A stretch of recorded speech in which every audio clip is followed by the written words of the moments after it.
to public sector accounting and public finance depends on interpretations, understandings, and uh, um, to great extent rationalization, because it deals with public money, and therefore it's always good to ask questions rather than listening. Since we have limited number, you are free to ask questions. Okay. Yes.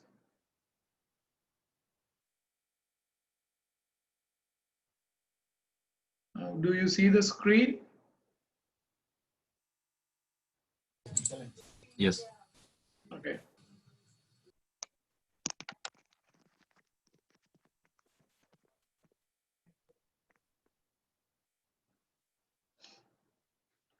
Right.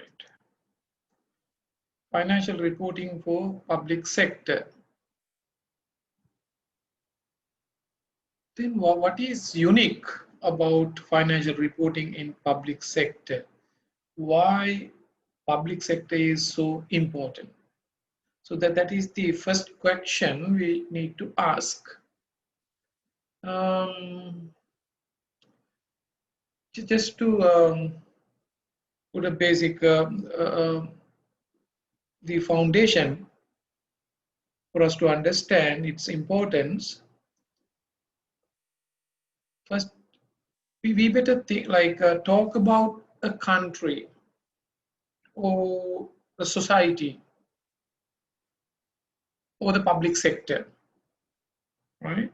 So to some extent, when we use the word public sector, it implies that it represents many, whoever who lives in a given territory or a country or the society. So by and large, the entire society. Um, the society defined from the political boundary or the country's perspective, country or a political region is also important to understand this. In practical world, we may have different definitions, attachment, or sentimental values about a country. But if you carefully analyzed and carefully question what is meant by a country, what is meant by a country, actually it is something that we have imagined, right? Geographical territory is there. When we say Sri Lanka, we know that the shape is like this, and the boundaries are known. It is an island. Physically, um, you have an image, you have an idea. But what is Sri Lanka? What do you mean by Sri Lanka? Truly, it is an imagined reality. But in day-to-day life, in general politics, from a practical point of view,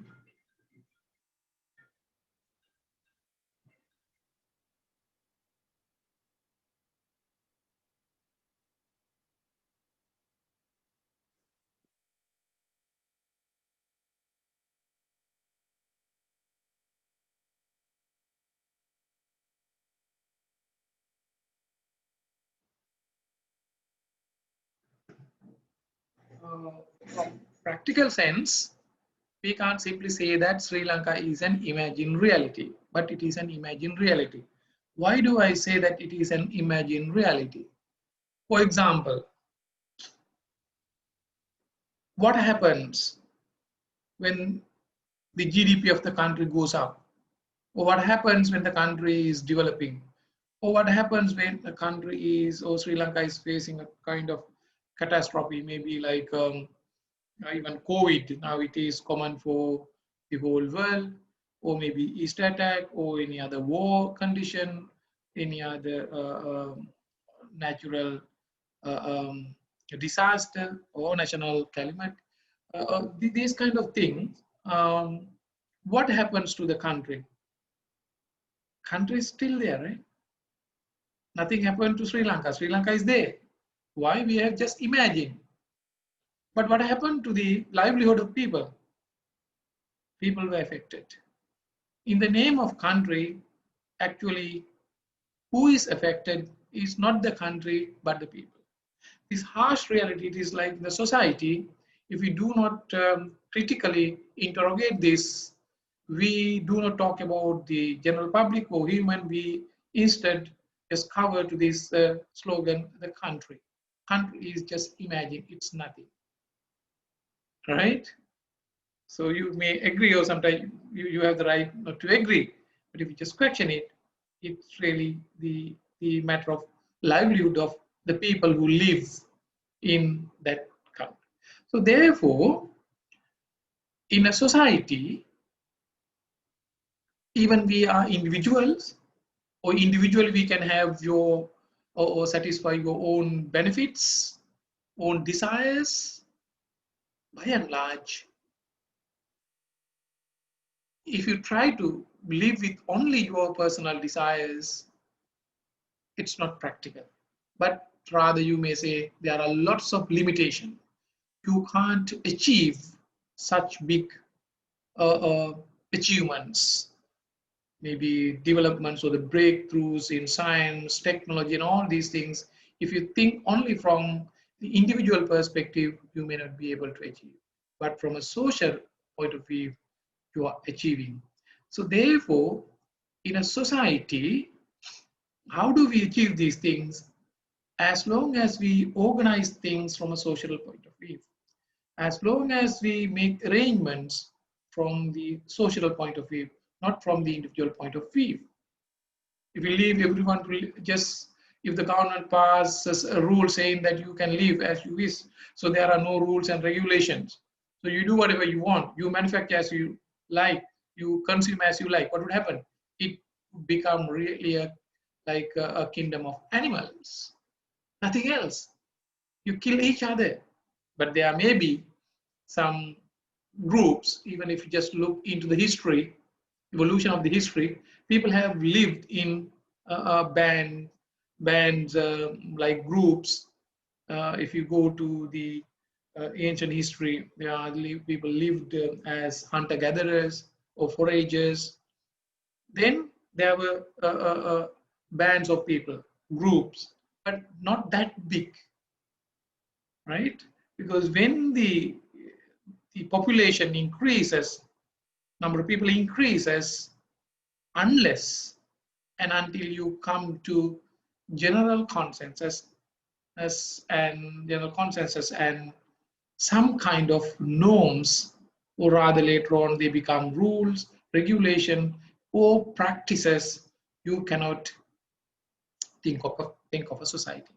So therefore, in Sri Lanka, in Sri Lankan context, now we have more than 1 million population. So it is a large society, relatively compared to other countries. It is not that big, but if you take the number, it is large. So such a society cannot just continue unless we have generally agreed or publicly agreed norms, rules, and regulations.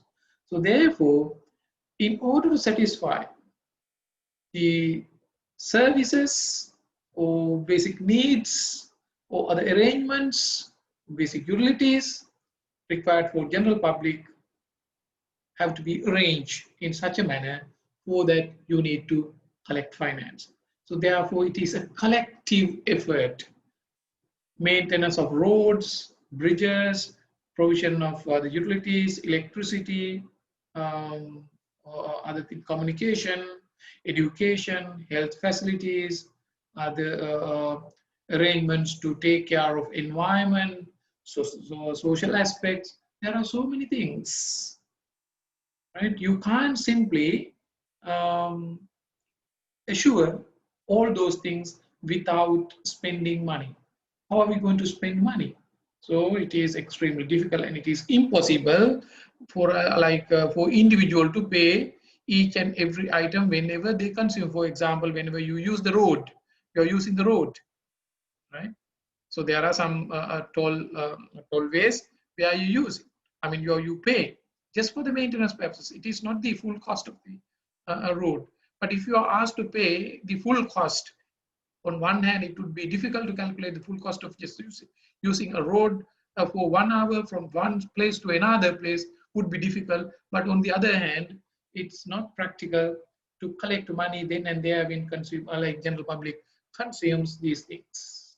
So therefore, there are lots of things, even law and order, right? How are we going to maintain the fact that so whenever you appear or just look for some legal support or assistance, you may have to pay.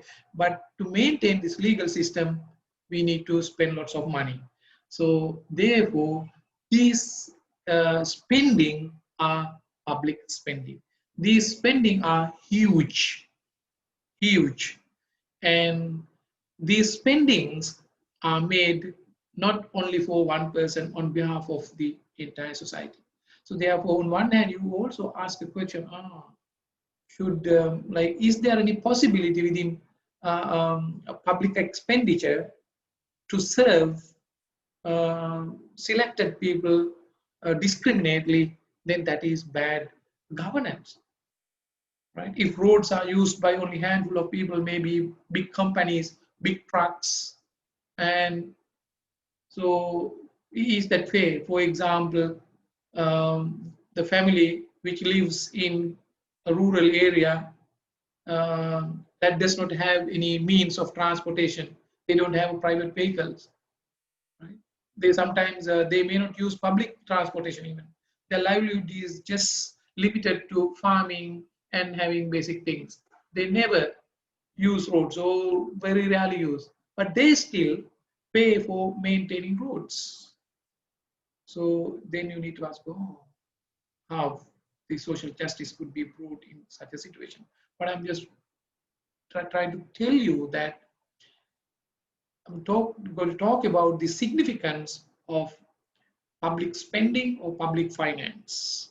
It's complicated, complex, and a huge amount is used.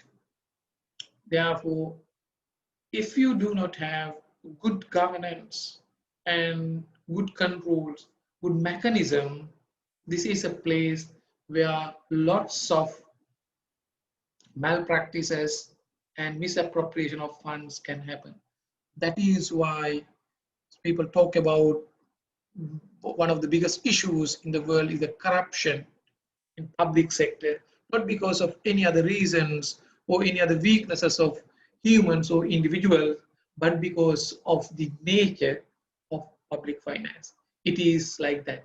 So that is why, unless we have established good governance, good checks and balances, control mechanism, it is very open for opportunistic people to grab this. So last week I read one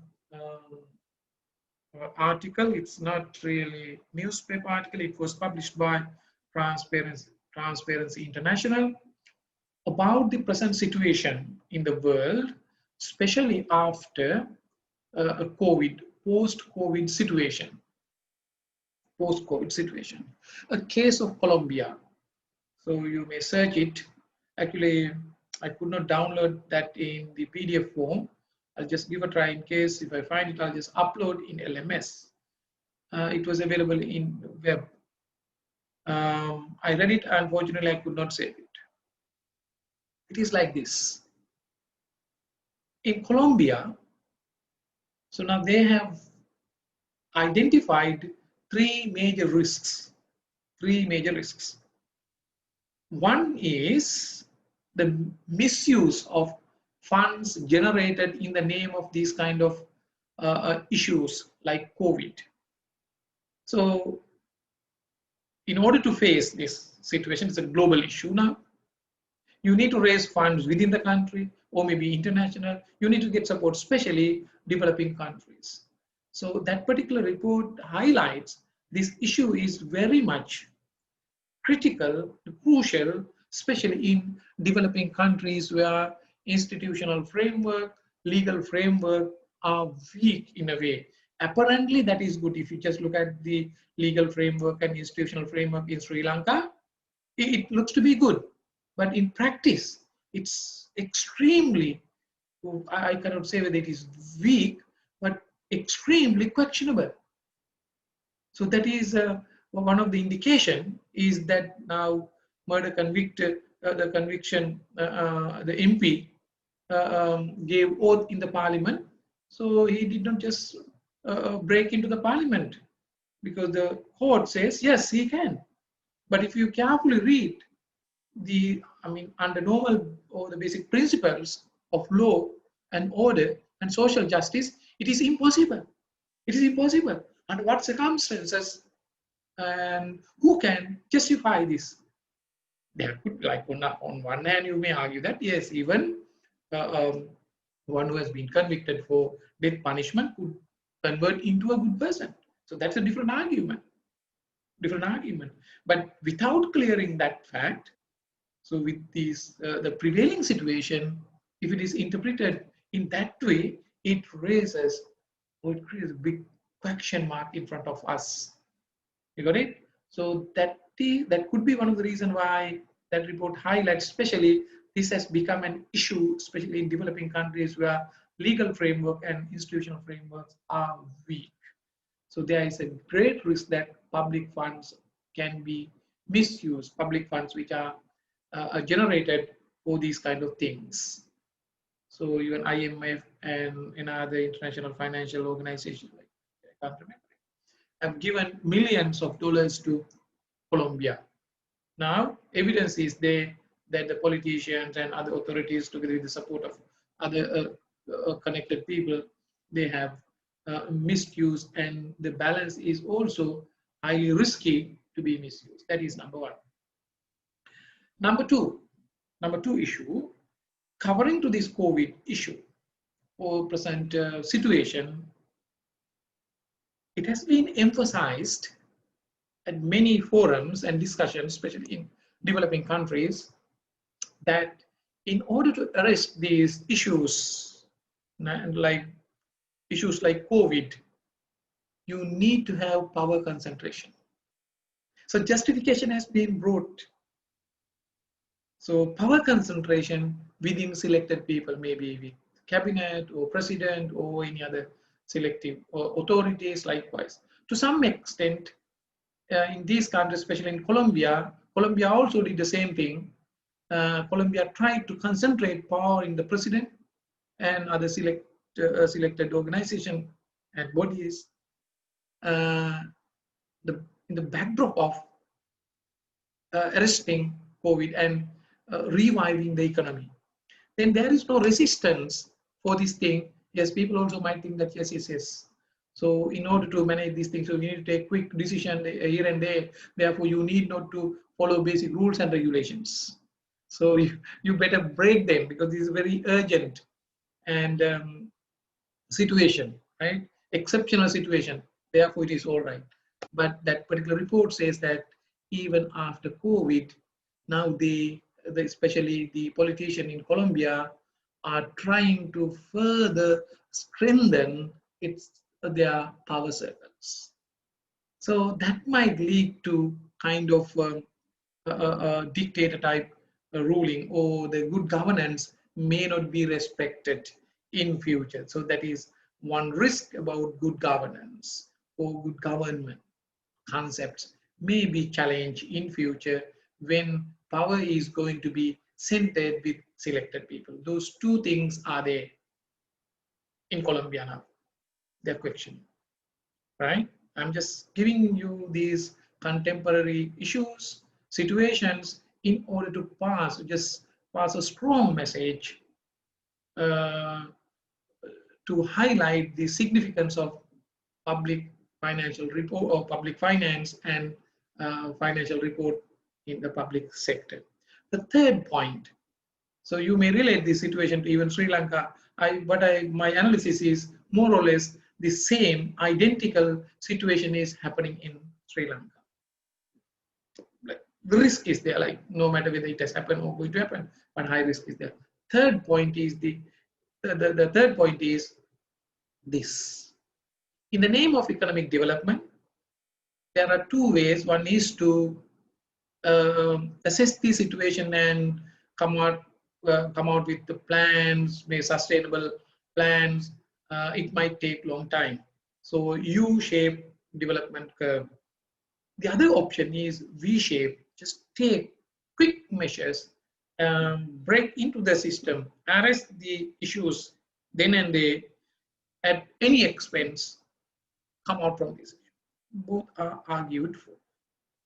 But in the second, danger in the second situation is whenever you think of regaining or achieving kind of economic development, you have learned economic development can be achieved by doing anything, right? But the issue is history has proven with evidence. So whenever we engage in such economic process in a greedy manner, especially in this neoliberal economic model, then individuals would try to maximize their individual profits and wealth extremely in a greedy manner, simply disregarding the sustainability that is society and environment. So you destroy environment, you do not worry about environment. So you may not understand the importance of environment, biodiversity and all these things at this point. You might say, what we need is the economic development. Then you go for economic development at the expense of environment. That is happening in Colombia. But what I saw here also, there are some symptoms now, arguments, and again, support for this kind of development. So why should we have to worry about the environment, forest, that and this? Because first we need to develop the economy, right?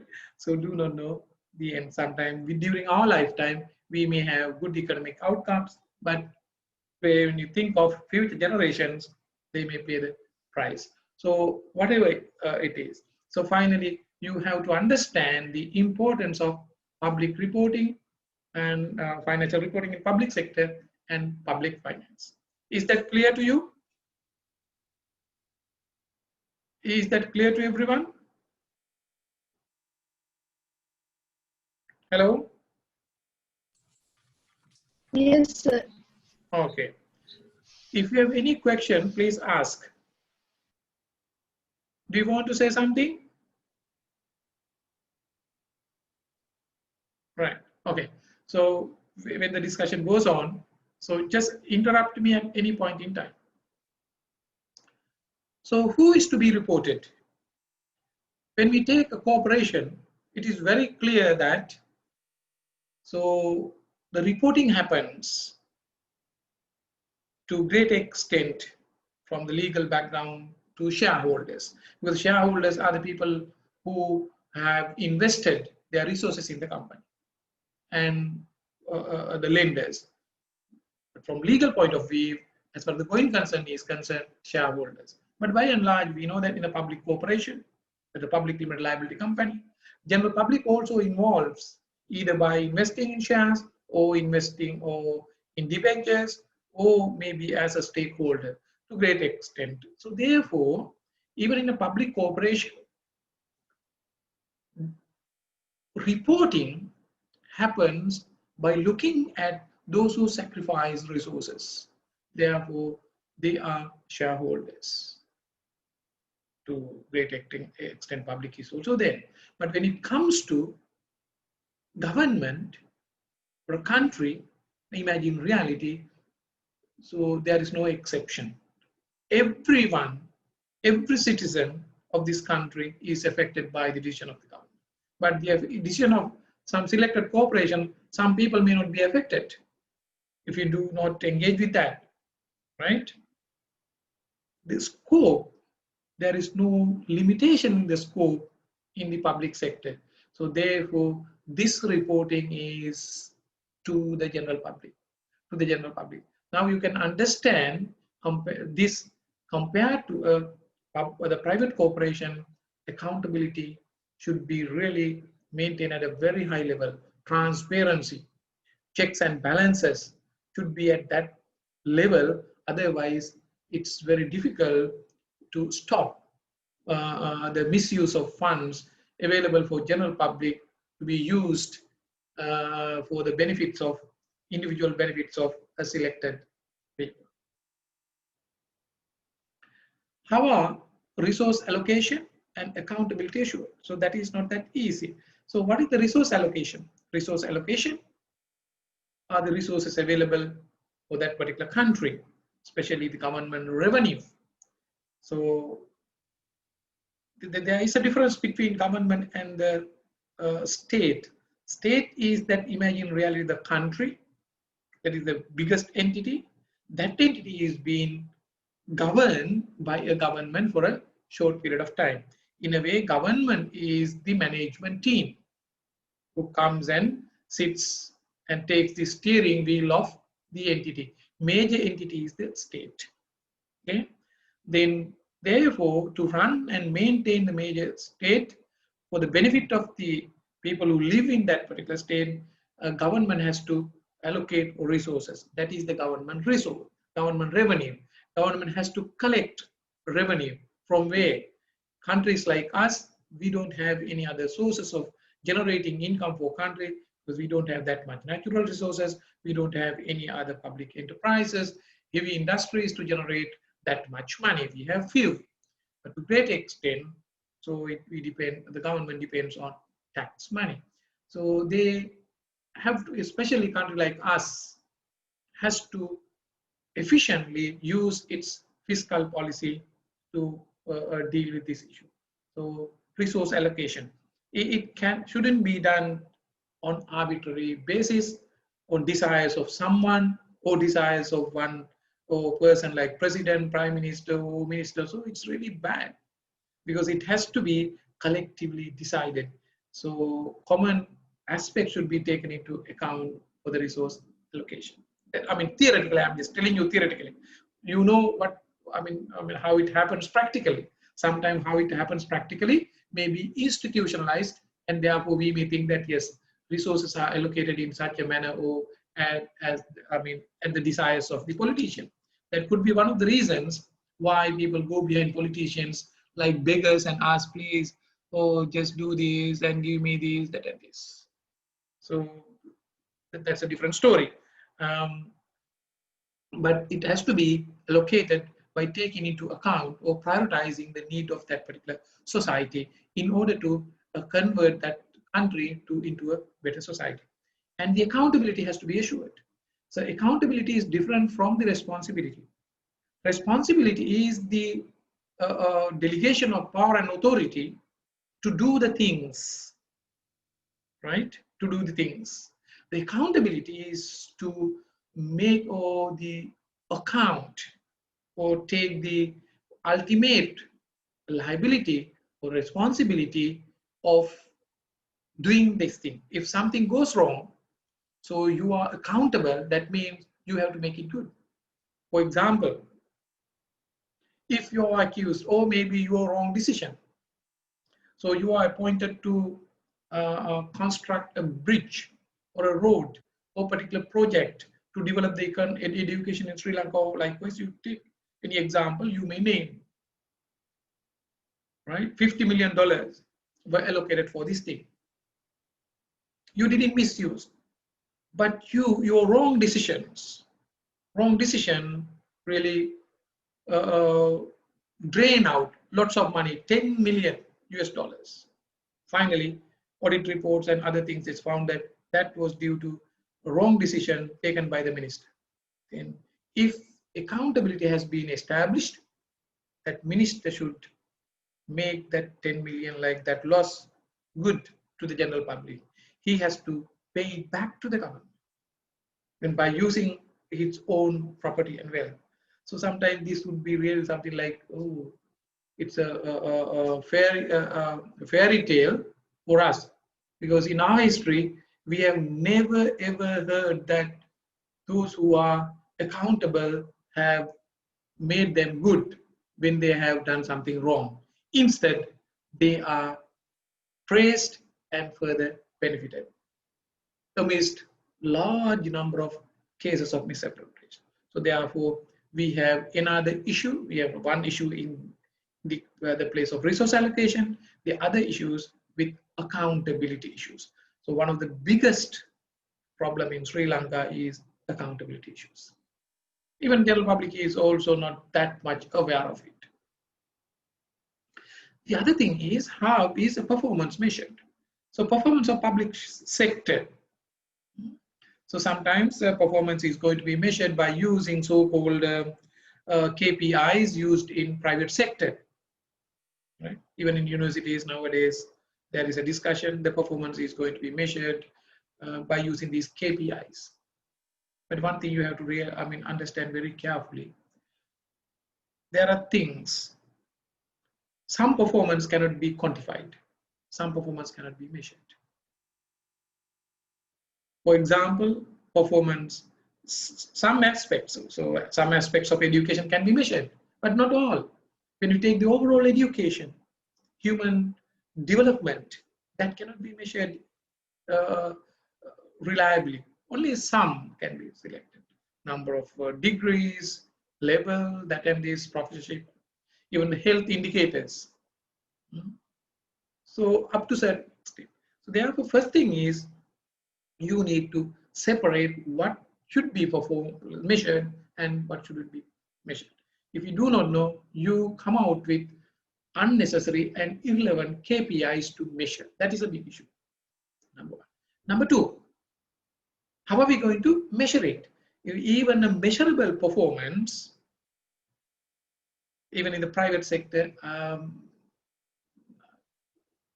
they try to measure it and match it with individual contribution in a disproportionate ratio. It is a fact that no good or service can be produced, very limited if it is there. By and large, maybe 99.9% of goods and services cannot be simply produced by one person and delivered. Is it possible? There could be, very, very limited.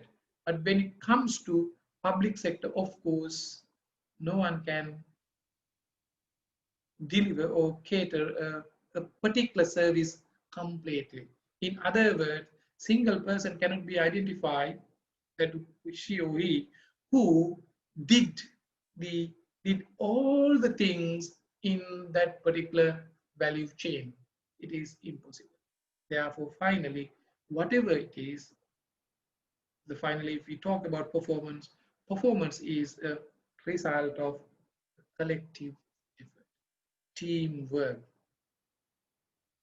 Then how are we going to measure? Extremely difficult. Even within team, it is fair if you can measure it based on the contribution that you put into that would be agreeable to some extent. But unfortunately, who takes, especially in the private sector, who takes the biggest pie, the biggest share from the pie are the people, those who do not contribute. So they simply invest money and keep your hands folded and rest, enjoy your life. And you know that workers, employees work hard, create value, and the biggest chunk from that particular value is grabbed by these people in the name of profits or in the name of any other consult, whatever. So fine, that is this particular model. So that is, when I'm just talking about this thing, then you can easily understand. With the private sector also, performance measurement has become a kind of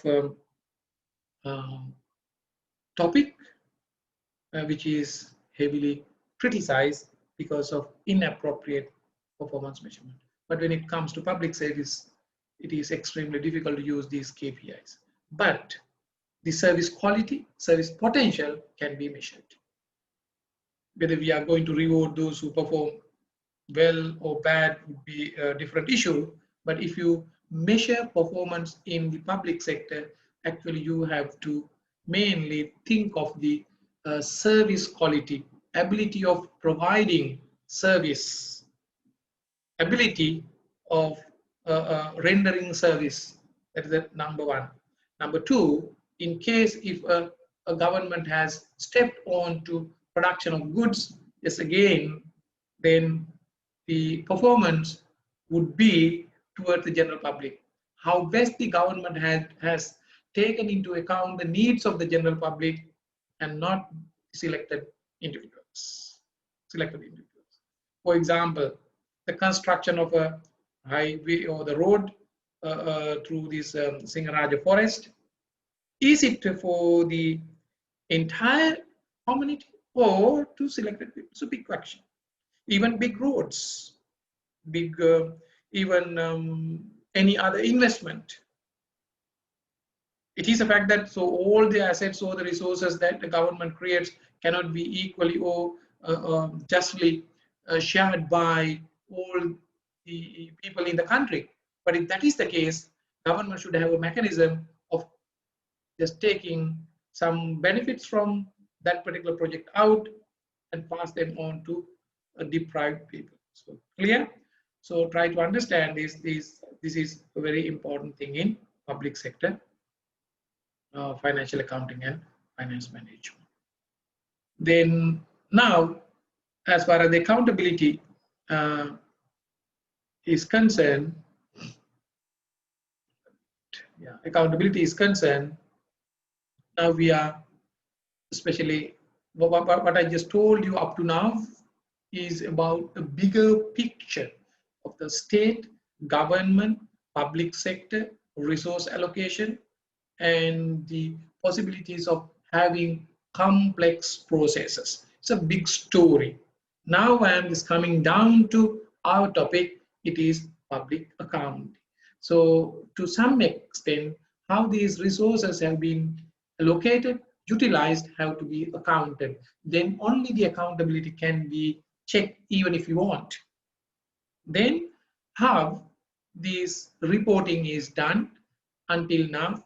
Now we are just moving towards, to great extent in other countries as well. Sometimes they also use this cash basis accounting, but it has its own issues.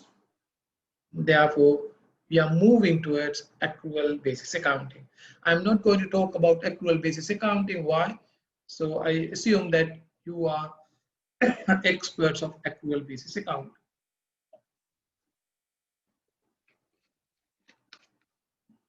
I want to talk about the importance of accrual basis accounting for public sector.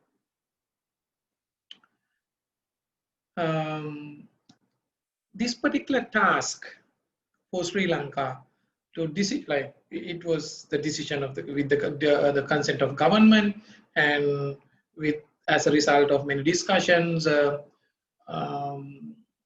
made among different stakeholders from government, other donor agencies, and other country practices, and all those things finally have brought us to a place which urge us to go for accrual basis accounting.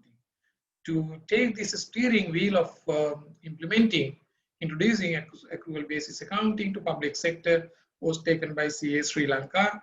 Being CA Sri Lanka is the only professional accounting body who has the sole authority to be statutory auditors of Sri Lanka. So therefore, it has been given to a professional body. So therefore, Sri Lanka, with the permission of International Federation of Accounts. So why do you think that CA Sri Lanka has to take the permission from Federation of International Federation of Accounts, the so-called IFAC? Because there's a reason in the global the context. Now professional accounting bodies are joining hands with others.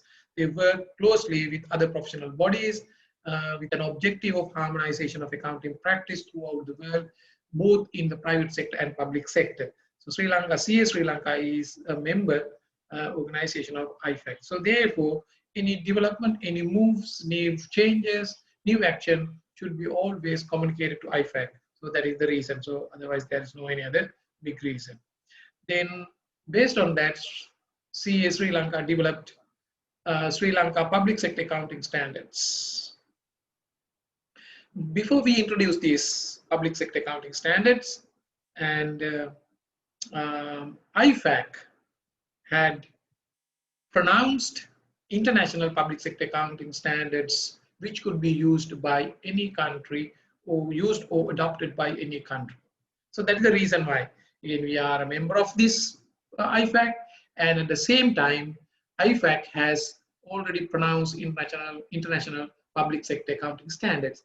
Therefore, what we were trying to do was to adopt these international public sector accounting standards as Sri Lanka public sector accounting standard. So with that particular objective, because if you go for accrual basis accounting, that might help government to plan properly. Why?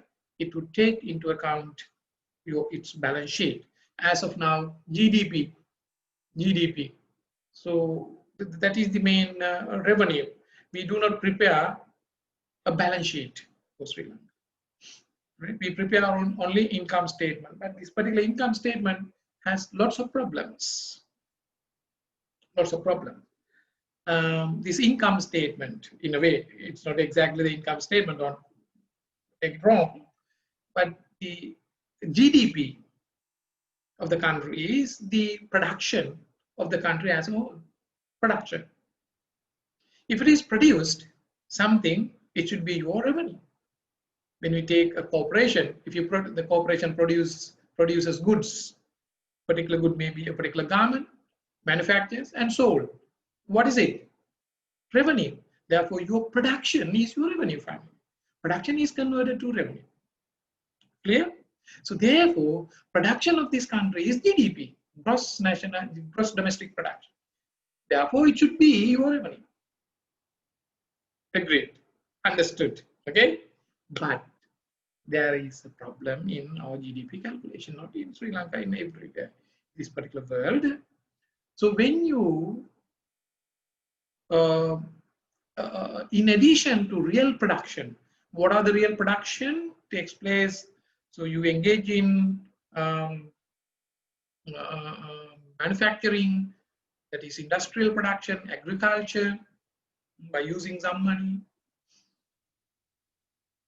Then real production happens, what you call real GDP growth. But at the same time, you use lots of borrowings, leverage, debt capital. Debt capital is used in lots of projects. So the amount of money that you used, right? Amount of money that you've taken from loans and used in any kind of projects or any kind of a spending mechanism in Sri Lanka, that is added on to your GDP. Actually, it has not created something new. It has just passed from one place to the other. If you take a normal corporation, if you borrow some funds and that fund was used to construct a building, do you recognize that particular building as your revenue? No way. You construct a particular machine by borrowing, then do you take that value of that loan as your revenue? No way, you can't. So you have to use that machine, generate some income, yes, recognize that as revenue. But in a country, once you spend that money for a project, construction, that and this, those things are taken as your revenue in the sense GDP, your production, not the revenue, your production. So that is one issue. The other issue is we don't have proper assessment about your capacity, asset base of this country, right? How much resources does the country have? How much forest that country has? Up to what extent forest can be used? How many natural resources does the country have? How many people does the country, or the workforce, what is the size of the workforce of this particular country?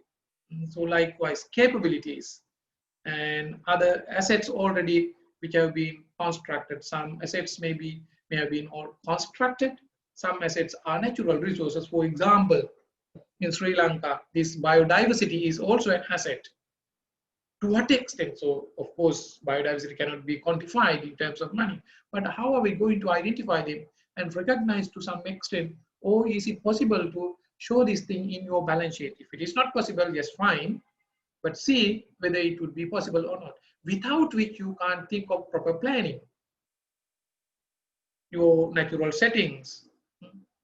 And think of the ocean around the country. It's a huge resource for us, not accounted for in a way. So now you understand this importance of accrual basis accounting. If we go for accrual basis accounting truly, and it would help. And at the same time, the government really wants to work for the general public, not for themselves, like as we experience throughout our history. So politicians just engage in some or other ways of just maximizing individual profits. But if you genuinely come out with a holistic plan, master plan to develop the country, accrual basis accounting is really is helping. It would greatly help. Then now again to tell a little bit about IFAC. This is the mission of IFAC, not pertaining to public sector, but in general, even in general, the number one is to serve public interest. You see, IFAC is not responsible only for the public sector, private sector, all. But number one objective is to serve the public interest. That means you can't play this particular game even in the private sector. There is a huge opportunity for the private sector to pool the public funds together and use them for the benefits of handful of people, namely directors, managers, related parties. It's a day. Unless you assure and restore the public interest. So that risk is there due to agency control. Therefore, this risk is very high when it comes to a public sector. So therefore, number one objective of the public sector accounting is to make sure that the reporting and public finance are going to be utilized for the purpose of public interest. To strengthen the accountancy profession worldwide. So it is a broader one, not pertaining to a public sector. By and large, accountancy profession,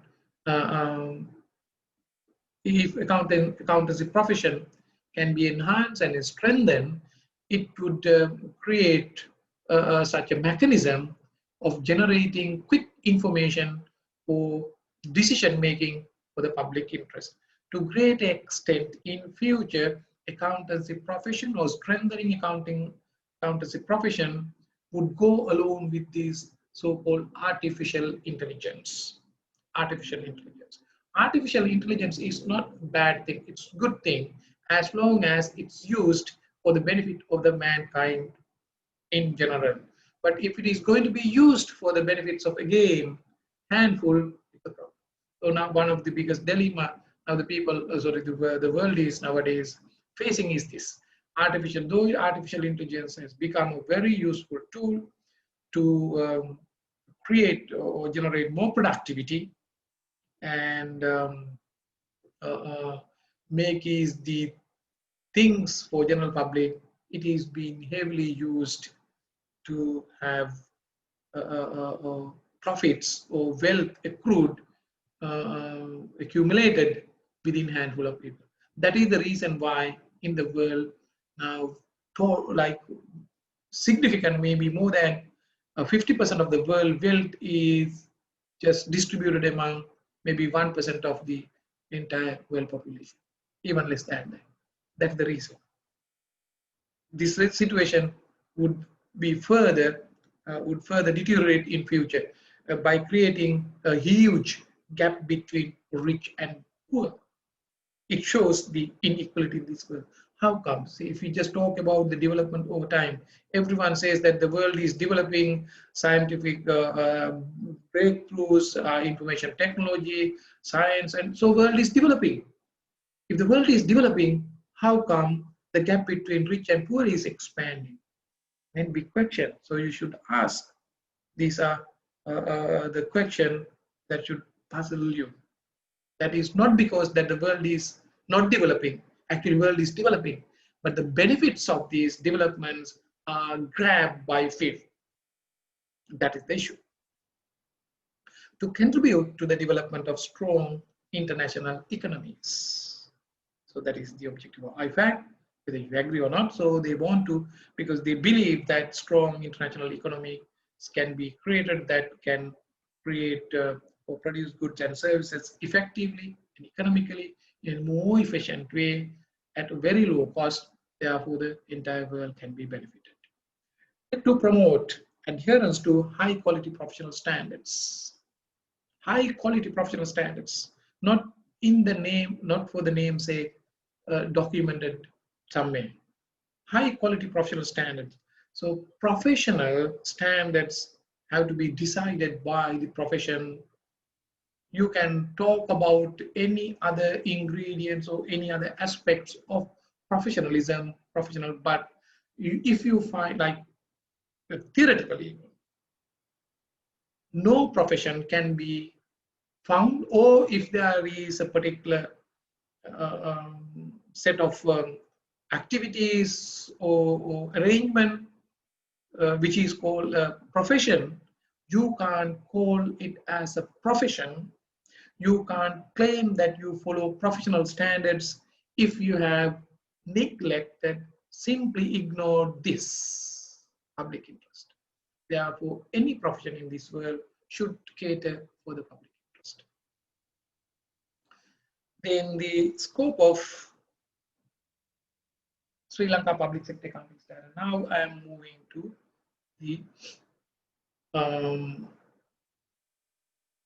the accounting side. Applies to the accrual basis of accounting. I'm not going to explain it to much extent because you know it. Like in the case of Sri Lanka accounting standards, public sector accounting standards also pay more attention on these rather for three things: recognition, measurement, presentation, and disclosures. So you can classify whether it is 3 or 4, but I will explain you how they go together.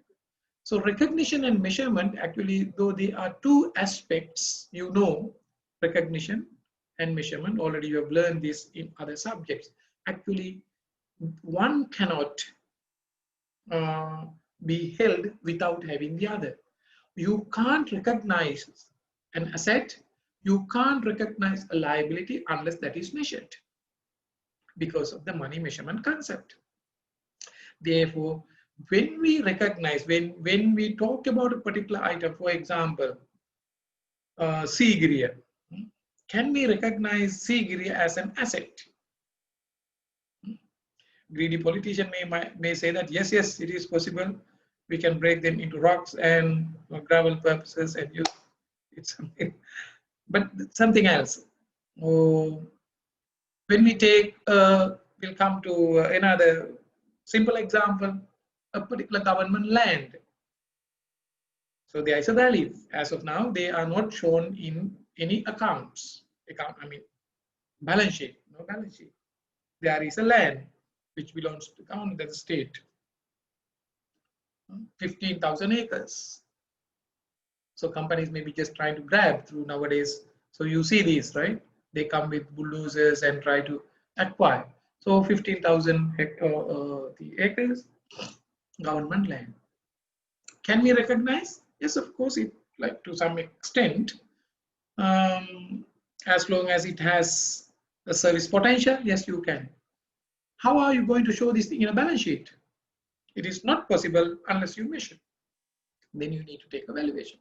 what valuation you have to decide, whether it is a government value or any other fair value, you decide. But you need to have valuation or the measurement basis in order to go along with the recognition. The presentation and disclosures are for the purpose of providing information. That's it. Nothing else. The critical task is there to deal with decision making and the capability of a government. You need to recognize and measure very well in line with the provisions given in the accounting standard. Once you have done it, the second part is presentation and disclosure requirements. You provide information to general public in what manner, in what way you should present. It should not be presented in a jargon way. It should not be presented in a complex or in a way that general public cannot understand. So that is why you need to maintain qualitative characteristics of financial statements in order to deal with these presentation and disclosures. Not as much as possible. These disclosures should be relevant, meaningful, and shouldn't be jargon, in line with the requirement of accounting standard. Then only you can think of a system of generating good information. Therefore, Sri Lanka public sector accounting standards would try to do that. We do not know up to what extent they would achieve. As of now, the experience is not that much satisfactory. I also have practical experience with this application of public sector accounting standards. I worked in a World Bank sponsored project for 5 years by getting the release from the university, where I involved with local authorities and the provincial council, education department. But this application of Sri Lanka public sector accounting standard has become a big issue. So I just engage in training and development campaign for government accountants to use public sector accounting standards, but still lots of issues are there due to a hierarchical model, the compliance model, simply ignoring substance. In accounting, we learn what matters is not the legal form, but the substance. But in practice, what matters? Truly compliance, not the substance. If you can show evidence, if you can prove that you complied with, that's it. If you can take a report saying that the environmental compliance reports, then you can go for deforestation. What matters is practically is compliance and not substance. But in theory, not compliance, but substance.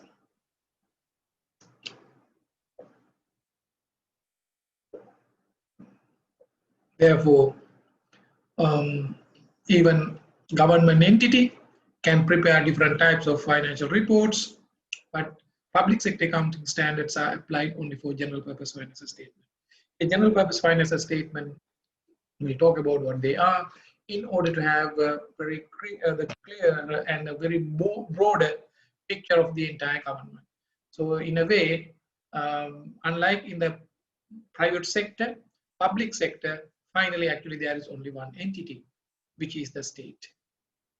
Within this state, the management is taken over by the government. Therefore, government can be identified as another entity. And within this government or the state structure, there are so many different institutions. They are part and parcel of the entire state. So therefore, you are not really, at the end of the day, you are not using Sri Lanka public sector accounting standards to prepare financial statements of each and every separately identifiable units to measure its performance. In a way, you can't measure it. Final performance should be the Sri Lanka like the state performance. In a way, this information or the using Sri Lanka public sector accounting standards, you are going to prepare general purpose financial statements of each and every units, department, ministries, or heads, or whatever so you call. Sometimes we call these things as spending agencies. You take all these reports and prepare your consolidated account in a way. As you prepare consolidated accounts for a group, end objective of this standard are to prepare the consolidated financial statements for the country. Clear? So as of now, these are the public sector entities. covered by the standard. It's not a definition for public sector entity or any other institution. These are the entities covered within the scope of public sector accounting standards. It's a government. So government is the top level entity that could be identified within the consolidation. State. So state, we do not specify the state. Why? So once we take all those institutions together and consolidate them, it becomes the state. Number two, provincial councils. Then local authorities. Local authorities are municipal council and what we call local authorities. In Sinhala we call Pradesiya Sabha. And Nagar Sabha, that is the municipal council. And there are three things in English: municipal council, town council, and Pradesiya Sabha, local council, whatever. So they are the local authorities. As of now, these local authorities are required to prepare financial statements in line with public sector accounting standards. That means on accrual basis. Then non-profit making statutory bodies. There are statutory bodies whose objective is not to make profits but to provide services. Maybe even in the revenue department, not to earn profits, but revenue is collected but provide services. And the what you call there are so many, even the police and registration of persons, Department of Immigration and all. So service fees and many things are charged, but objective is not to earn profits. Even, I don't know, public banks. I do not know whether the objective is to make profits, but I know very well when it comes to central bank, objective is not to earn profit, just to achieve economic stability in the long run. That is the number one objective. So to act as the guardian or the representative of the government or the state. So public banks also earn huge and staggering amounts of profits. Last year, I heard that Bank of Ceylon earned 1 trillion profit. Then I wanted to ask a question: why should? For what purpose? So shouldn't it have adopted another policy whereby interest rate of the country could have been kept a little bit lower in different ways? Couldn't it help to arrest the inflation differently, and couldn't it help achieve economic stability in a different way? So these are big issues if you think of research, because you have to do a research as your. I hope that you are doing a research, right? So you have to do a research. Then you have to think of a particular research proposal. So those are possible research areas where you better think of a research title or a topic. Lots of issues are there. And universities also come under the public sector entities. Already general purpose financial statement I explained you just to give you a brief understanding and just to recall your memory. You know, statement of financial position, statement of financial performance, cash flow statement, and statement of changes in net assets, equity, including other external notes. So here it does not say that statement of changes in like equity with the meaning of private sector, because for the public sector, what matters at the end of the day for each and every public entity, so it's required to ascertain the net assets available for that particular entity to deliver the public service. So name is more or less similar to that, but we have added additional word called statement of changes in net asset. But in the private sector, we don't use this. Okay.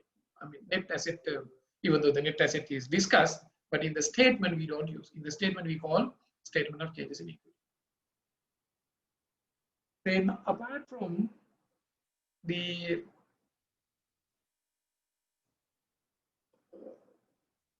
in addition to a general purpose financial statement, special purpose financial statements are also prepared by public entities. Up to now, I was just explaining about the scope of general purpose financial statements. So why our scope? So we are going to talk about public sector accounting standards. Public sector accounting standards are necessarily required to be used for the preparation of general purpose financial statements prepared by a public entity as explained here. Public sector entities. These, when you prepare financial statements of these things, you are required to follow public sector accounting standards now. But then why do you talk about special purpose financial statements? So what are they? Actually, anything other than this public sector general purpose financial statement. For various purposes, public entities have to prepare reports, maybe special reports to be submitted to Treasury, Planning Ministry, Budgetary Department, or Foreign Mission, Inland Revenue Department. Likewise, so many 101 reports are requested by different authorities. I have experience when I was just working at this particular project. One entity, for example, provincial council or the local authority, comes under the purview of many institutions in the hierarchical order. It has to report to the Minister of Provincial Council. It has a connection with the Treasury, connection in the Budget Department, maybe President's Office, Prime Minister's Office. Likewise, different connections are there on top. Like hierarchically, there are so many institutions. From time to time, they ask the same information in different formats for different purposes. So there is no integration of sharing information within these public sector entities. As a result, they spend lots of time unnecessarily, ineffectively to prepare these formats. So in a way, if you ask some information from public sector, the first question that they ask is not, they are not that much worried about the information. They ask about the format. What's the format? What's the format? So please send us the format.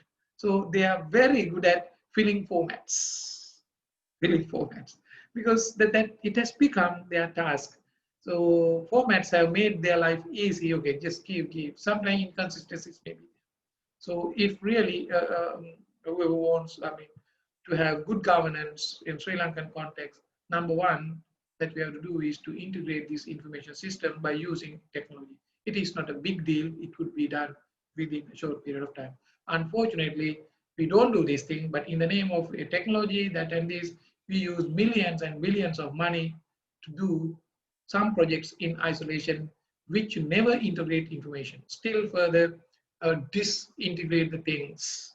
So situation is very critical in public sector. You can go to public sector and see how information is processed, how financial reports are prepared and reported, and these inconsistencies among these reports, and what are the bottlenecks or the barriers that they can't integrate information processing system. So sometimes petty reasons, political reasons, institutional practices, or sometimes red tape systems prevail.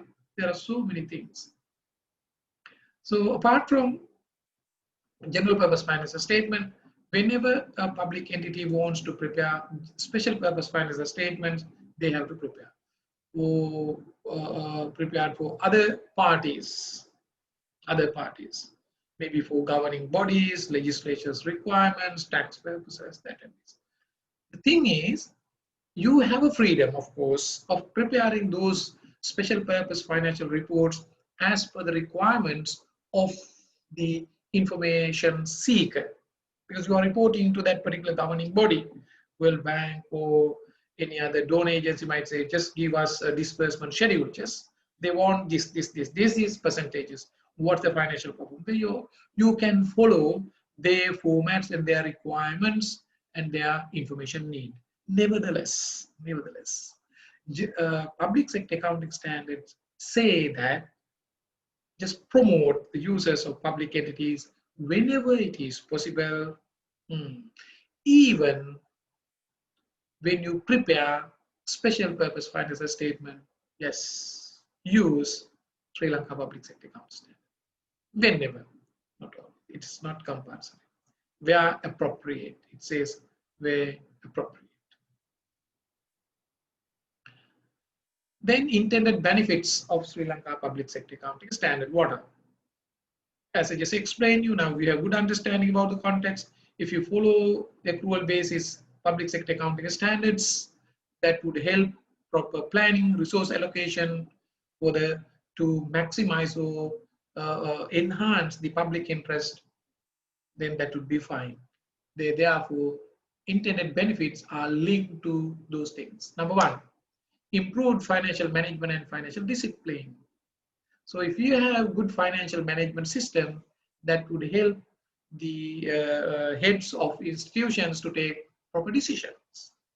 Good financial management, because finance is a very critical and high risky asset. So how best we use them? And financial discipline. So what is meant by financial discipline? When you deal with finance, it is more likely that that would be misused. Discipline is you use it for the purpose for which it has been allocated according to the government budget, which has been voted in the parliament. So because just to represent the general public, parliament, the government approves it. Okay, spend this for this purpose. Whether it is spent for that purpose to achieve that objective, or whether there are any misappropriation and all this, so there shouldn't be any. So what we call discipline is we use funds or resources for the purpose for which has been allocated in an efficient and effective manner. So that is the meaning of discipline. Is that good? Yes, it is good if you can maintain it, because it would generate more benefits to the general public. Improved quality and reliability of financial reporting, because if the quality and reliability improves, only that the reports or the information can be used. If quality and reliability is lost, no one uses. That has become another big threat to public sector financial reporting and other things. Sometimes doctored numbers, doctored reports could be there, or sometimes reports are generated just to please some politicians or request of politicians, or maybe different purposes. So that then the reliability would be questioned. With respect to government debts, one of the biggest issue from time to time. So when the government debt increases, government is not happy because debt burden increases. As a result, government has to repay it. It's a fact that lots of loans are not used for development purposes, but wastage, unproductive the projects, corruption, so many things are there. As a result, respective assets have not been generated against these borrowings, but the debt burden increases. Then the government might think of just transferring these debts to some selected entities, and quality and the reliability of financial reporting is questionable. So even now, if you ask a question, even Auditor General has not been able to categorically say that this is the exact amount of the public debt. So it's really like, it wonders me how come. If you live in such a system, we do not know. Even tomorrow, somebody may appear, or the lender may appear and say that, hey, I have given $1 trillion or 1 million or maybe $1 billion to Sri Lanka. Please repay. I have the evidence. Then you may be in trouble. So it's a big issue. But now, slowly, gradually, we have to develop all these things. We need to improve the quality. We need to improve the reliability. Improved financial and economic performance. So this is a way to some extent controversial. So when it comes to financial performance,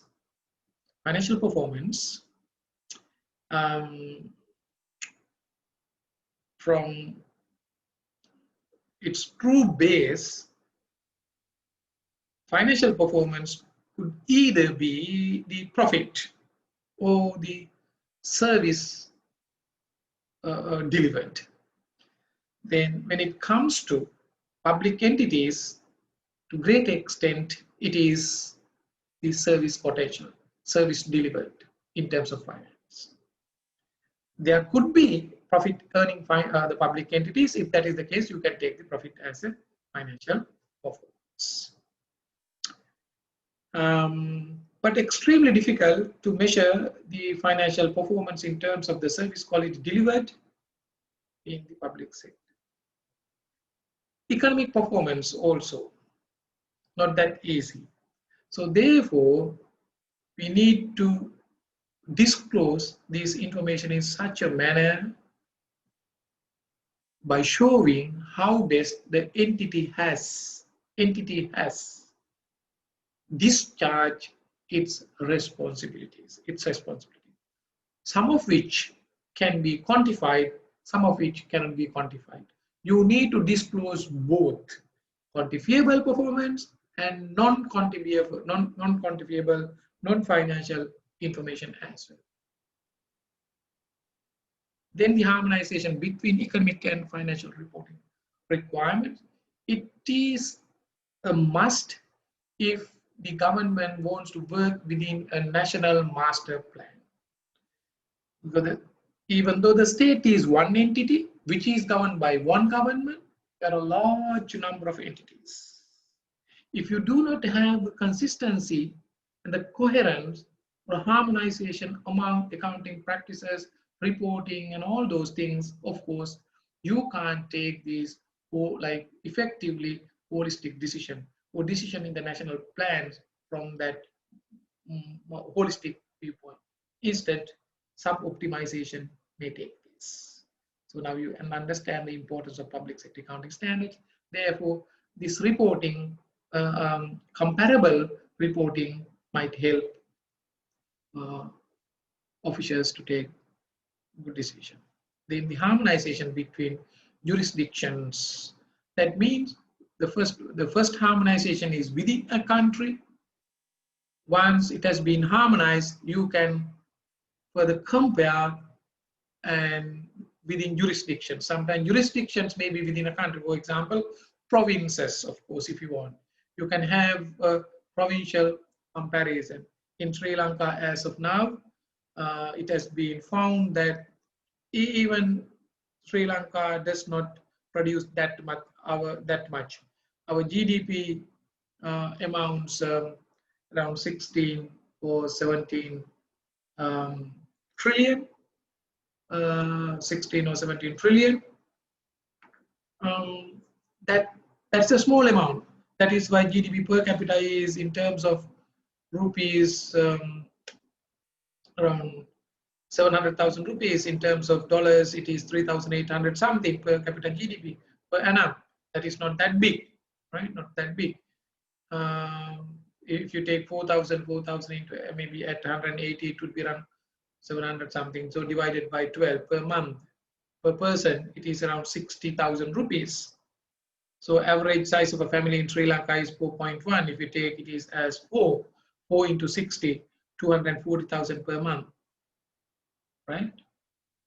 240,000 per month. So it looks to be fairly good amount that is per capita. But to have maybe to have very basic economic needs for a family of 4, 240 would be good. But what percentage of Sri Lankan population or individuals or the families will get this much income per month? It's extra, like to great extent, more than 40 to 50%, or even more than that would not get that. But this is the average. That is one of the problems of GDP per capita. Nevertheless, within this amount, even though that is a small amount, if you take kind of comparative analysis among provinces in Sri Lanka, again, there is a huge disparity among provinces. Good example, more than 40% of GDP comes from the Western province. Only 6% comes from Eastern province and Northern province. 6% is 5 and 6%. So as I remember, just Ua province, again, 6, 8%.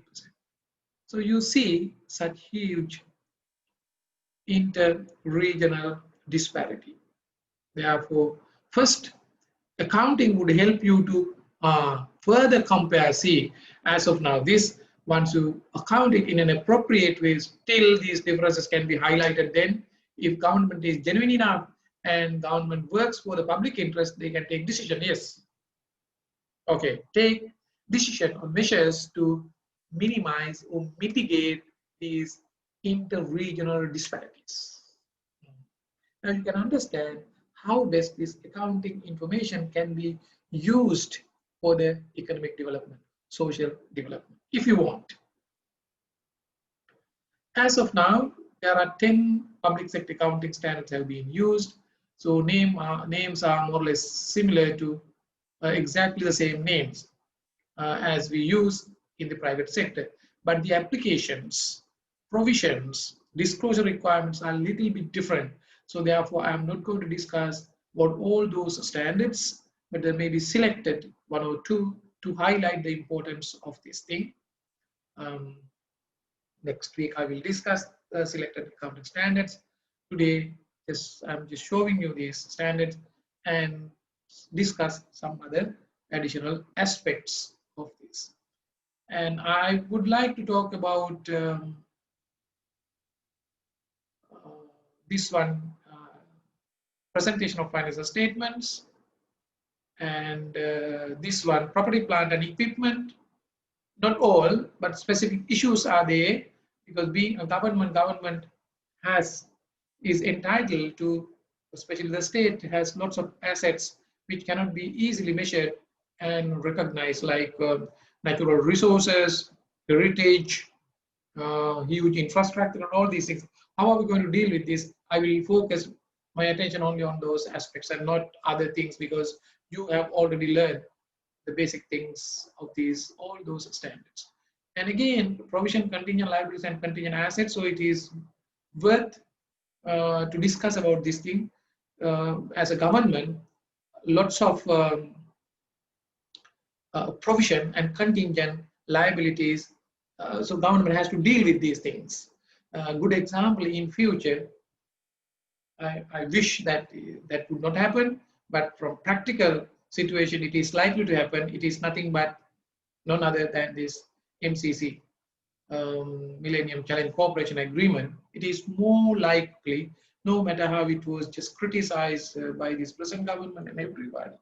So no one approved, like no one praised MCC because of its negative consequences from economic, social, and political viewpoints. It's really disastrous for a country, but it looks like government does not have any escape rather than just signing it. It looks like, we'll see, but government would face a huge pressure because the government, before coming to the power, they really overemphasized about this thing. Sometimes they just created something like a paranoia, saying that if MCC comes, the country would be divided. They further exaggerated. So whatever said and done, if this would be signed and it's connected with some other security reasons and economic agreements and economic plans of America, and as a result, it is inevitable that government can escape from some contingent liabilities. So if something goes wrong, even economic decision, the America has a chance of showing and proving, yes, you have there's a breach of contract. So you have deviated from the agreement, then this would be the punishment. Punishment would be the repayment in some terms, or maybe sometimes subdued. You would be subdued by this. Anyway, so therefore, being a government, relevance of provision, contingent liabilities and contingent asset is very high compared to a private sector company. Inventories, no need to discuss, and revenue from exchange transaction. So to some extent we can discuss because government always deals with foreign exchange. As of now, it has become a big challenge, an issue for the government. The challenge is to maintain how best it could maintain an appropriate foreign reserves without letting the exchange rate go up unnecessarily, whereby that it would affect inflation and that would affect the capital market as well. That could be one of the reasons why foreign investors, as of now, actually stock market is showing upward trend. But what happens at the same time, foreign investors are leaving from the market. It is not that, not due to very unique signals that the market would collapse, but mainly due to the risk of depreciation of Sri Lankan currency against the foreign currencies in near future, when the government will happen to pay loans, repayments, and other requirement for foreign exchange. That could be one of the reasons why the government was really even deliberately forced to a situation of imposing some import restrictions temporarily. In the meantime, the government did not get foreign remittances from expatriates as well as expected. Due to many reasons, there is a huge pressure on the government. This is a simple comparison between accrual basis accounting and cash basis accounting. I won't take much time, but I would like to link the connection between these two. No matter whether it is a public sector entity, private sector entity, whatever, operations, like its activities carried out by such an entity, private or public, can be broadly categorized into these three baskets. You may categorize them in different ways, but in three baskets for or with specific purposes. Why? The number one, so forget about the order of arranging, to run or maintain an entity, you need money. Therefore, you need to finance it, either by equity or debt. Public sector also the same. Public sector, so equity is the public money taken from the treasury, consolidated fund, that is equity. Meantime, public sector entities, government and other institutions will have to borrow. So without money, entity cannot carry out its operations. So that is a fundamental number one. So there are so many different sources, different costs of funds. So that is what we learn in detail. But by and large, how best we finance this helps us to measure our performance. Then you take money, you have money. No matter how much money that you have raised, at what cheap or what expensive sources, from what sources you have raised them, then there would be another issue. That would create another problem unless you invest them in proper channels. You need to invest those funds raised for different purposes, just to acquire assets, long-term assets, short-term assets to run your operations, and to make payments for day-to-day operations, working capital requirements. In our business language, we use it, investing purposes. So working capital and the other assets. That's what we call investing activities. Then no matter whether we have invested in assets, machines, set aside money for working capital, nothing would happen unless and until you just start or initiate your major, need not to say business operations, or whatever your operations. If it is a private sector organization, it's a main business operation. Public sector, main operations, like which have been assigned to your entity, you need to carry. If it is immigration and immigration department, you have to efficiently issue passports and other documents, maintain all those documents, and take care, about the foreign missions. And there are so many issues. They are your operations. So therefore, once you have categorized them into 3 baskets, it is easy for you to measure the performance. Then operating, like on the other hand, when you measure these performance and show information, you need reports.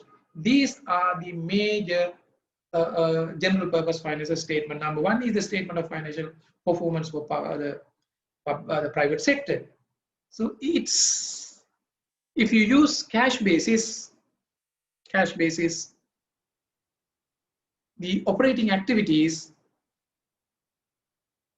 are seen in your cash flow statement and in your statement of financial performance. If you use accrual basis, operating activities, the results of operating activities are there in the financial statement of financial performance, that is the income statement, profit and loss. If you follow accrual basis, results of investing activities are there in the statement of financial position, that is your non-current assets.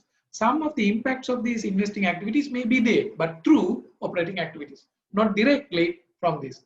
So that is the reason why I just told you, in a private sector, when you bought a machine is not recorded in the income statement as an asset. Machine is recorded as a non-current asset in the statement of financial position. But that particular machine is being used, the value creation or the created by that particular machine is reflected in your operating activities, that is in terms of revenue, the revenue is added there.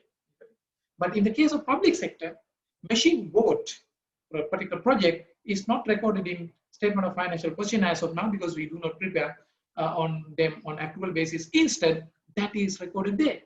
That's the problem. So therefore, you say that your GDP has gone up. So that is the reason why whenever you borrow more and more, or excessive borrowings without having proper plans, without having proper development projects and all those things, of course, during that period, your GDP is increasing. Whenever you stop borrowing, what happens? Without having any projects, proposal, income generation, quickly it goes down. So sooner or later, our Sri Lanka also has to face this reality, unless and until government would come out with a master plan to increase the mass production basis. That is the reality, bitter reality of this. Then the financing activities, accrual basis, you see these things in the statement of financial position. And some results may be there indirectly. So as of now, if you take the cash, the cash basis as some or many government institutions follow, then in a cash flow statement, you see the results of all those 3 activities: operating, investing, and financing. And another important point I would like to highlight.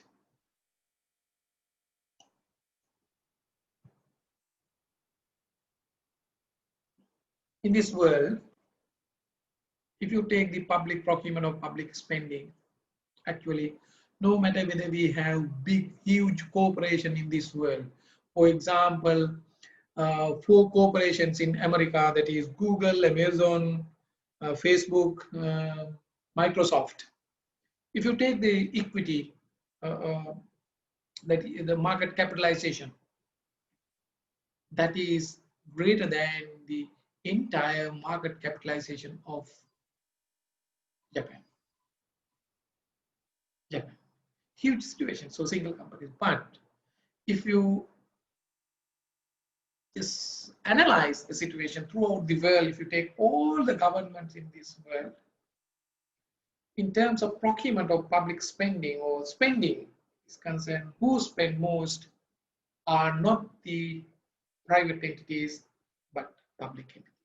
So therefore, we can conclude that public procurement is the biggest one and not And again, huge money. So over the last 10 years, especially, the amount of public spending is significantly increasing because of investment needed for huge infrastructure facilities, investment needed for huge development in science and technology, and research and development. As a result, public expenditure is increasing. So therefore, in connection with public sector accounting standard, public finance also matters. You need to do the public procurement in line with generally accepted principles in order to preserve the public interest. How do you do this? You may do it different ways, but if you follow these basic 7 principles, if you take these 7 principles into account to great extent, you can conclude that you have assured the public interest. That's the number 1, transparency. Transparency. It should be transparent. How do you improve the transparency? Transparency. Allow for technology. E-procurement would be a kind of solution. But now, if you are a genuine government, you go for e-procurement. But if you are not genuine, you have a little bit just susceptibility. You might take action of not taking these issues. Transparency, technology. And let professionals and any other independent bodies to check your transactions. In that case, government audits, independent bodies about in the 19th Amendment, there are issues in the 19th Amendment and any amendment into the Constitution, but good things were there, lots of independent bodies were established. One of these independent bodies in terms of public accountability is the Procurement Commission and Audit Commission. Now, in this 20th Amendment, these 2 commissions are going to be abolished. So then you need to carry out your audits. What does it imply? Implication is very bad. The signaling is very bad. Signaling is, so you're not going to respect this transparency. You're not going to respect the transparency. Apparently, you may audit insignificant things, minor things, petty things, not big things. Don't look at the big things. You take vouchers. So you guys also sometimes when you do audits, you're very particular and concerned of checking small vouchers of maybe petty cashier spend 100 rupees for something. You are checking whether it has been altered to 700 or 400. If that's the case, you create a big issue. But if you take the total wealth of this entity, so millions. So directors may have transferred 100 millions through a related party transaction. You may not be that much concerned because you are cornered. You have been pushed to unnecessary place where you are busy with doing something which has no relevance. Therefore, you can't look at the bigger issue. You take your eyes off the ball. You do something irrelevant. So transparency is a key. There are so many things: independency, technology, external auditing, mainly these other things. Responsiveness is also one principle. That means you should engage in public procurement to spend money, not for the things that you wish. You look at the needs of the general public.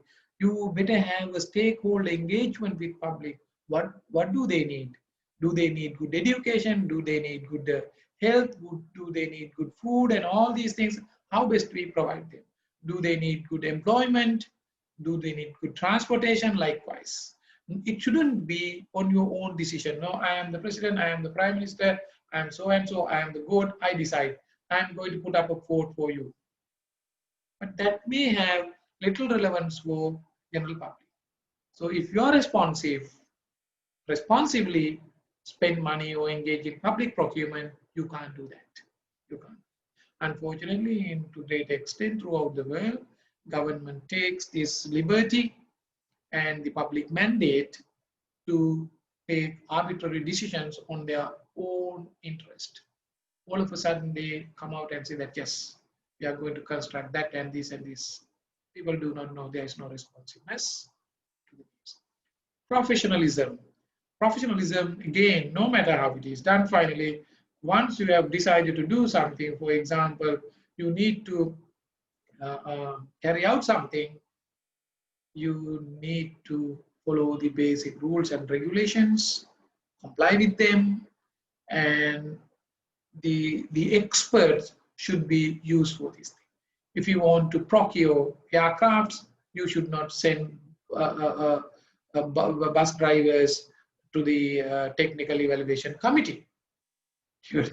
So you should not send someone else. Lots in many public sector procurement committees, even educated or experts are sent to committees which are outside of their expertise, When I was just working in the project, once I was just asked to, I also participated in many technical evaluation committee, very few where I could contribute from my expertise, but in all the others, I happened to give a general idea because that was not my expertise. One was, I remember, where the ministry wanted to go for a public awareness campaign through multimedia and all these things. So they wanted to hire a consultative firm or a firm which could provide this service. Then I happened to sit this technical because I didn't know much about these multimedia, the public awareness program, social media, except the general idea. Rest I did not have. So therefore, my contribution was limited. The another technical evaluation committee, the cricket board, where when cricket tournaments are, these terrestrial rights are given to TV stations. Then TV station tender bid for broadcasting and telecasting all these things. Again, I happened to see, but I didn't have much knowledge about this, but general it was given. So what I'm just trying to tell you, it's always good. I mean, if I contribute, if I can give the contribution from financial management perspective, that's good, not from any other technical evaluation perspective.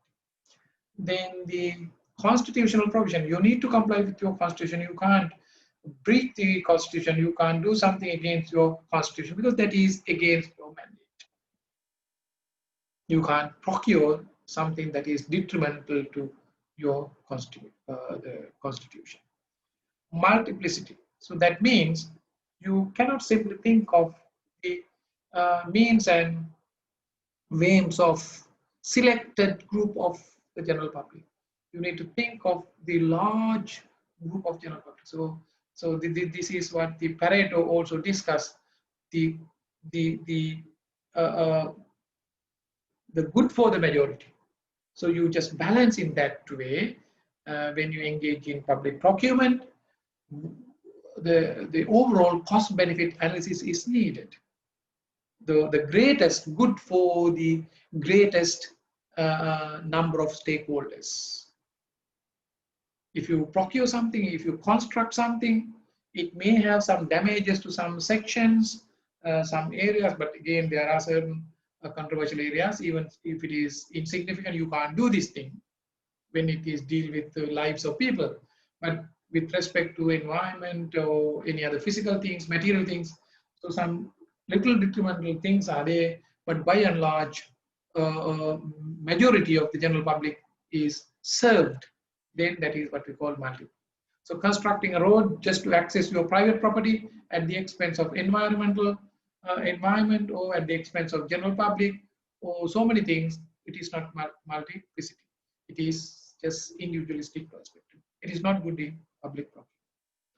In public accountability, finally, as I already just explained you, that should be maintained. Otherwise, what would happen? Those who engage in these activities, promote these activities, carry out these activities, and those who gain individual benefits for these activities would simply escape and run away from their accountabilities. That shouldn't be there. So these things should be. The transaction mode is, so you should give from like the fair opportunities to all the stakeholders to engage in this. In a way, even in public procurement, you should not go for procuring from known parties. Just open it for the general public, where whoever who is capable of providing it at a very low cost can provide the service. So in public procurement, one of the biggest accusation that the politician just go for selected bidders or suppliers. So you better read further, and they are the key. And we need the governance. I'll stop after quickly explaining this thing.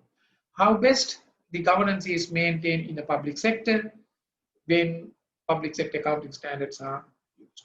So how? As of now, these are the things that we have for our governance. If you need to further strengthen and broaden the governance aspect, should not curtail it. AR and FR, that is administrative regulation and financial regulation. It does not mean that like we should deviate from financial regulations, but if there are some bottlenecks issues that stopped or that is hindrance to for catering services to the general public, you can modify it, and should not simply do away with AR and FR. If someone says that no, we need not to follow AR, FR, do whatever you want, then there is no professionalism. That is individualistic approach. That is dangerous for good governance. Then that is why Auditor General is there. Role of Auditor General. Auditor General should be a powerful person, should be independently appointed, should be able to exercise his independence, should be able to exercise his professional expertise without having any biasness. Then that is a good, then we can say that it's a good governance system. And you may have heard about COPE and COPA, the Committee on Public Enterprises and Committee on Public Accounts. Both deal with public sector entities, but COPE has the responsibility as a mandate of just going for even semi-government entities, whatever the entities where the government has a particular stake. COPE has huge mandate, which was established in 1979. But to great extent, though COPE is there, at the end of the day, it has not been able to bring about the justice for the general public, because most of the findings from COPE has been simply done away and neglected, set aside without taking legal action. Good example is the COPE report on famous bond scam. Now no one talks about. So on one hand, yes, we need to have the governance. The other hand, we need to take follow-up action. Otherwise, simply maintenance of these governance institutions would be an additional cost if actions are not taken, right? But if you do not have these mechanisms, so damage would be multiple. It would be much more, at least to some extent.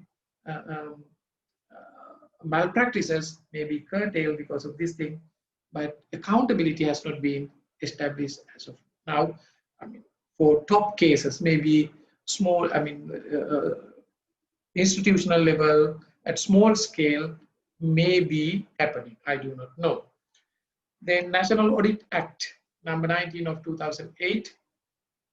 Yeah, I hope that Diana must have discussed. So it gives kind of powers, mandates to Auditor General carry out, together with like just establishing this together with this 19th amendment, establishment of National Audit Commission,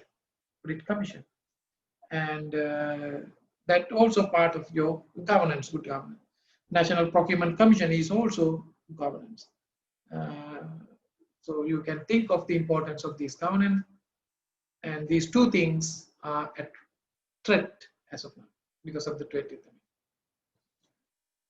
Right, these are the major challenges, accounting and financial reporting challenges. I think I would discuss these together with selected accounting standards, that is one, and probably I would touch PPE, property, plant and equipment, next week. Right. With that, I would conclude the session for today. But if you have any question, you can ask. And is there any other convenient time for you to have this session other except this 6:30? So scheduled time is 5:30, thinking that we can start at 6, but I know the practical situation where you guys can't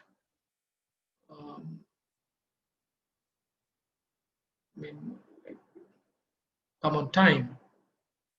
Anyway, so we'll try to manage with this because this is towards the end of this course. Dan and the sir will brief you the structure of the examination and other things before the examination. And one thing I just wanted to know, I heard from the department, next week, are you supposed to come to the university or would it be online? Hello? When would the next the semester, like, are you aware of that? We were not informed of physical lectures. Sorry? Yeah. I think we were not informed of physical lectures. Okay, okay. I will check with the department. I heard that for some, maybe, yeah, you are in fourth year. Fourth year, last lecture would be physical, something like. Is this the last? So would that be the last one? No, I'm not sure. Anyway, no worries. If you are not being informed, I'll talk to the coordinator. They will inform you. Any other questions or anything to discuss before winding up?